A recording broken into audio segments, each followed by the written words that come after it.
Solidarity forever, for the union makes us strong. Those are the words of the song that is now synonymous with the struggles of labor unions across the globe. And the lyrics came from Ralph Chaplin in 1915. What are the reasons behind these struggles? They mostly range from wage disparity among workers to disparity in work and reward system, which impact on human dignity. And sometimes the fact that the take-home pay cannot take some workers home. These factors, however, do not diminish the pride of Nigerian workers who toil day and night for the overall development of the country. This episode of 30 Minutes is therefore dedicated to the dignity of labor, the resilience of the labor movement, and the continued quest for improved welfare of workers. Welcome to the program. I am Mitaire Ikpen, and as always, the clock is ticking. The labor movement has come a long way globally to stand for the rights of workers. In Nigeria, the days of Pa Michael Imodu, Frank Kokori, and their contemporaries readily come to mind. Those were days when the labor movement was not only to push for better working conditions for workers, but also a strong force against colonialism and much later military dictatorship. In our first report, Lydia Sampson gives us some historical perspectives on the labor movement and how it is moving on today. International Workers' Day is also known as Labor Day in some countries and often referred to as May Day. Labor Day has its origins in the labor union movement, specifically the 8-hour day movement, which advocates 8 hours for work, 8 hours for recreation, and 8 hours for rest. On September 5, 1882, union leaders in New York City organized what was thought to be perhaps the first Labor Day parade, where tens of thousands of labor members, bricklayers, jewelers, typographers, dress and clock makers, and many other tradespeople took unpaid leave and marched with their locals, protesting poor working conditions. In America, Labor Day officially became a national holiday in 1894 when it was celebrated by 30 states. Okay, it all started with the agitation to have 8 hours, 8 working hours per day. And that struggle was a very serious one. That was in 1889 under the Marxist Socialist Congress in the United States of America. And in commemoration of that, they started celebrating Workers' Day every year. It became an annual event to remember the struggle. A lot of people died, so it was the beginning of the struggle.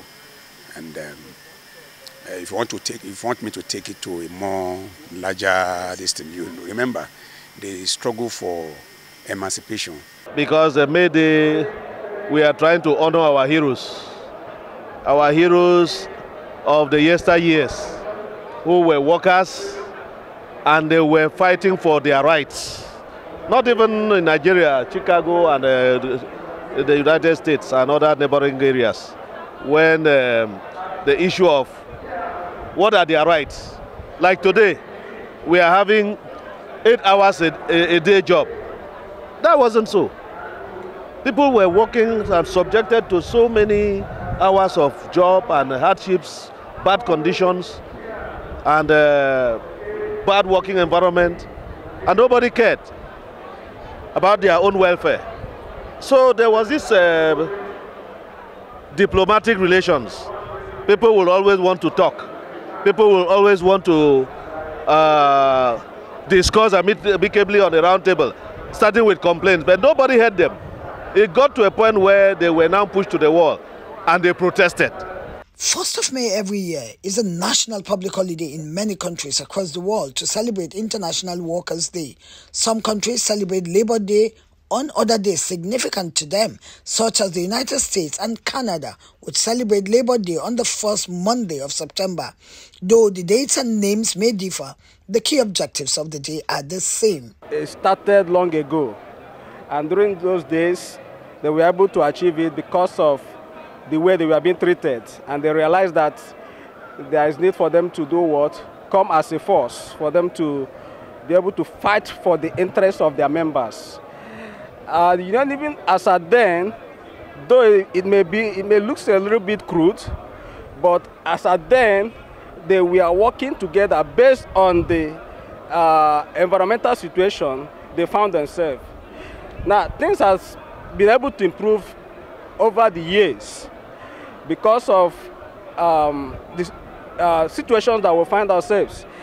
Now, in this present day, 21st century, you can understand that people have gone into digital. There's a lot of platforms now that are being used to be able to, for the trade unionism to be able to operate. Let's come home now. Annie Daniel is a journalist. As the chairperson of the Nigerian Association of Women Journalists Federal Capital Territory Chapter, she plays critical roles in attending and contributing to discussions on labor and workers' welfare. She's also privy to government efforts at turning the tide for both private and public servants. The relationship between the government and the unions association, that is generally the NLC and the TUC. For the past few years, it has been very, very cordial. And then going by the section 173 of the Constitution that gives you the right for participation in unionism, the government with the Federal Ministry of Labor and Employment has really harmonized it in such a way that the labor association in different organizations has been very favorable to the staff. And then you look at it, the leadership of Nigerian Union of Journalists, that even where in the media sector things have not been so faring well with the employers and then the owners of the organization, you look at it that they have mediated and then bringing back unity between the workers and then the owners of the organization. Annie Daniel says, though it is not a hurry yet, she's optimistic that just as the Labour Congress succeeded in the fight to increase the minimum wage, soon harmonized salaries will be effected. They're looking at way of harmonizing salary, and for the individuals in the private sectors too, they are not left out.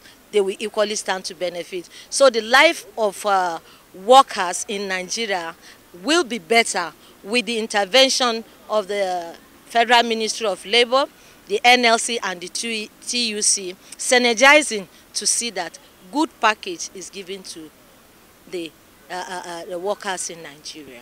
Well, that is in the pipeline. One of the demands that gave birth to May Day is the issue of 8 hours for work, 8 hours for recreation, and 8 hours for rest. Ironically, most public and private workers in Nigeria work more than 8 hours while receiving the same salaries as those who work right hours without getting paid for extra time as obtainable in some parastatals. If there is harmonization and there is room for excellence, government looks at values, core values. This man is contributing so much in this, and in this, and in this. Why not?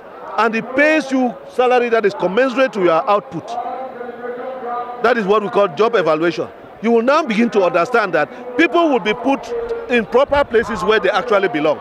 And you won't see somebody because he's working in an oil company and he's a driver and maybe a school set holder, not even a graduate. And is earning far higher than a graduate who is maybe on a grade level 10, 14, is taking home less than 300,000. The man is hitting 500 and something thousand, and is even given money to go and monetize his house rent, monetize his meals, monetize his transport. All that may add up to $1 million. Whereas a very senior lecturer in the university or a director in the civil service is not taking up to 300,000. Unions have tried into bringing peace, that is one, stability in the country. For example, at least the workers, all the workers are looking forward to their unions, to their union members to be able to give them a better welfare, to be able to negotiate a better welfare with the government of the day, you understand? And as far as I can say, relatively, the union have tried into at least achieving some of these things, but at least there's more to come. There's a lot to be done. And this is a collective effort, not just by one union, but the whole unions to come in together for the benefit of their members. Unions have voluntary democratic association of workers formed to negotiate improved welfare for members through collective bargaining. Though workers and employers need each other to create economic value, they often disagree about how that value should be apportioned. These strikes will always affect so many things. Basically, the economy will be affected, because if there is no improvement in the economy of any nation, then there won't be any development. Even if there is going to be any kind of development, it's going to be slow. And to address this, the demands of the workers need to be met. No matter how difficult it may be, they just need to at the same time do the needful concerning the welfare of the people, because without the people being catered for, I mean the workers being catered for, definitely what they are putting on the table will not even be there for them, even if to share anything. As a professional, ensure you do your work with utmost objectivity, put in your best, and ensure you are not the news, especially as we approach the electioneering period come 2023. I advise that we should be security conscious, that even if things are not especially met financially, when we talk about having problem, we're looking at money. You go about doing your job in a very civic manner. To celebrate the contributions of workers to any country's strength, prosperity, and overall development. The level of commitment and energy that workers bring to the workplace is worthy of appreciation and commensurate reward. The Nigerian worker is, however, faced with several challenges that have triggered trade disputes and the need for robust industrial relations. What are these challenges and the conciliation efforts? Thomas Mitaire tells us more in this next report. For years, Nigerian workers have been contributing their quota to national development in different sectors. Yet, they continue to face challenges bordering on welfare and living standards. The issue of casual staff who lack adequate remuneration and general poor working conditions are among challenges that jeopardize staff welfare and compromise their safety. The issue of casual workers, I will sincerely tell you that a lot of people are suffering because they are not employed. We should not even have any need for casual worker. If you are employing, whether by category of education or what, such a person should be employed. And the conditions of service that is obtainable that can service such an individual should be complied and then given to such a person. Casualization labor condemns this entirely, because these people will work and work and work and sometimes tire. You have no hope. We cannot even consider casualization. The law is already there. The law as it is today, the Nigerian Labour Act as it is today, does not promote casualization. What we have is a very wrong manipulation, a very dangerous manipulation that people have sought to circumvent our laws in the face of the regulatory agencies turning a blind eye to it. You simply rob Paul to pay Peter. You have few hands that are engaged and so many numbers that are casuals. You pay the few ones good salary and you enslaved the larger numbers.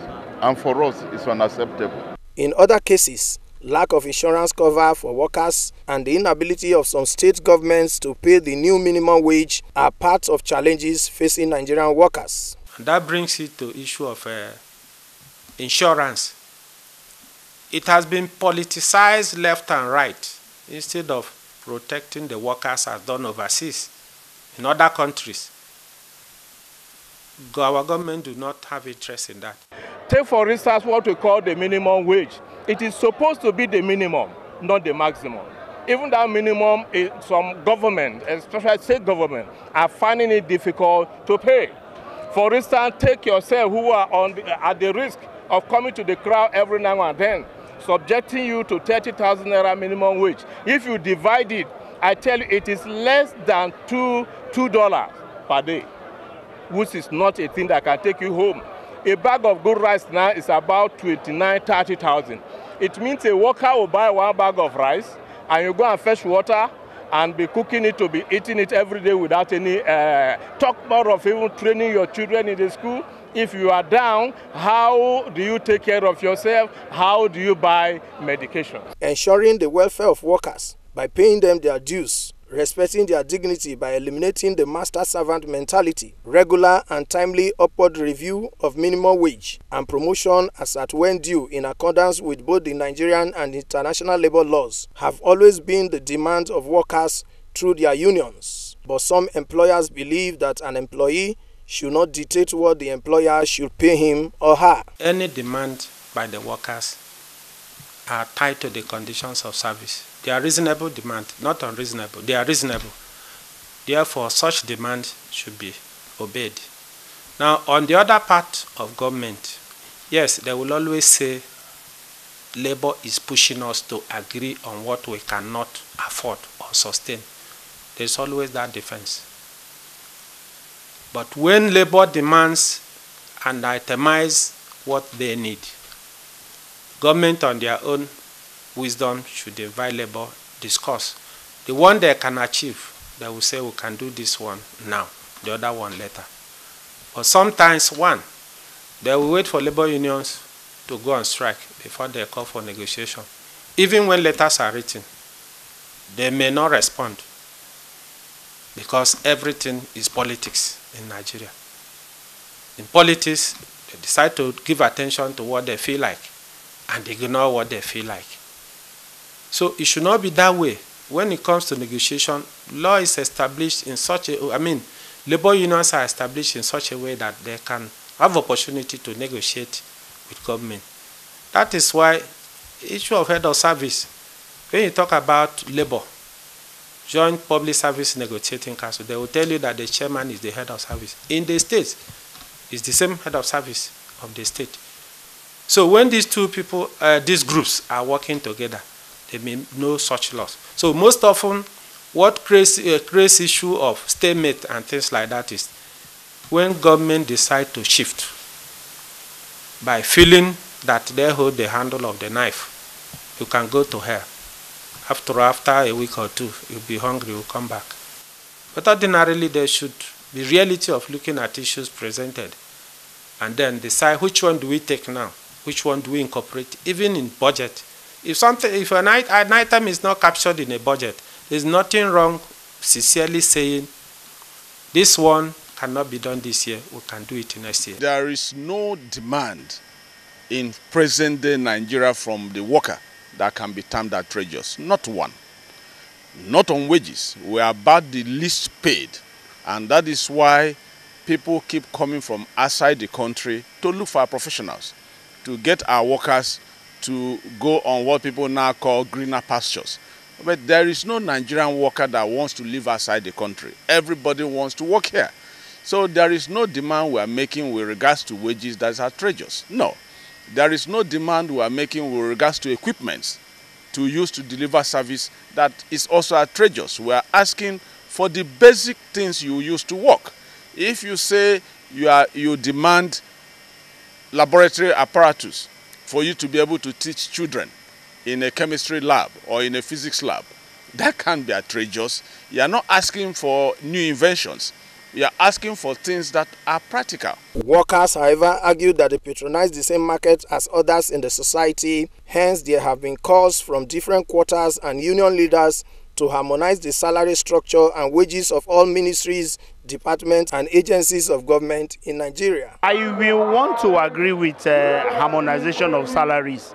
I think it is one thing that the government should really do. Because if you look at it critically, everybody, we all visit the same market. We all have the same landlords to attend to. We all have the same schools for our children to also go to. So, you know, it's been an issue that really the government should look at. If you have some people that are really high up there as far as the salary is concerned, and then you have some people low down here as far as the salary is concerned, which is where NTA belongs to. We work more than we earn. Do you understand?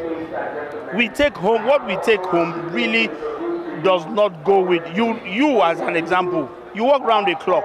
I know some NTA staff that actually work from Monday to Monday, from Monday to Monday, and some living their own families. Do you understand? And then they are there doing one thing. The only thing that drives us is basically our passion for the job. The very fact that we want to make NTA continue to be the best, which is what we have been doing all our lives. Ever since we joined NTA, it's the only thing that we have been doing.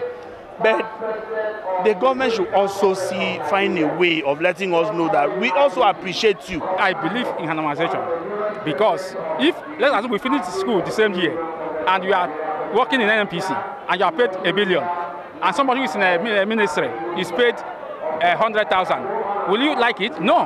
The answer is no. So, but if it is normalized that a graduate should be paid so amount, level D should be paid so amount, and it's in all sectors, everybody will be happy. Some union leaders make a case for a special salary structure for all media workers who are poorly paid despite the role they have been playing in society as essential workers who work around the clock without having holidays or weekends to themselves. Looking at the possibility of having a media salary. If it's possible for us to have a media salary, seriously, I think that will even be better. I don't see any government establishment that works more than any staff in any government establishment that work more than what we do. We work around the clock. You can attest to that. Saturday, that people stay at home. We don't stay at home. Sundays that people stay at home, we don't stay at home. Public holidays that people stay at home, we don't stay at home. We are in the office, at different offices, attending to the job of government. So I think the harmonization thing will be okay, but beyond that, I think we should be given a media salary because we deserve it. Embarking on industrial action is supposed to be the last option, but workers say they are always pushed to the wall. They also make clarification why negotiation between employers and workers' union sometimes end in a deadlock. Even as a father, you must not give your children all their demands. They vary, and you come to scale of preferences, choices, and sometimes alternative for guns, meeting like opportunity courses will be applied. But what leads to strike is the government, first of all, agreeing, I will do this. You understand it?